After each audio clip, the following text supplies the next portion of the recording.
So like I said, ladies and gentlemen, you see in Japan, man, even if they have the photographs that say that lead up to your door, Japanese motherfuckers, wariko, they fucking jump in front of you and fucking don't matter and shit like that. You know what I'm saying? See, in America, of course, this is like a, offense that'll, get somebody's ass kicked. You know what I'm saying? But it's okay. You know what I'm saying? But that's something you don't understand about.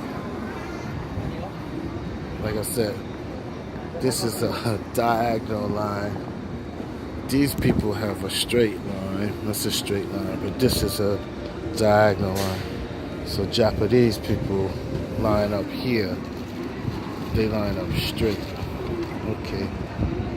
Don't quite get that, but this is what's up. They line up straight right here. Okay.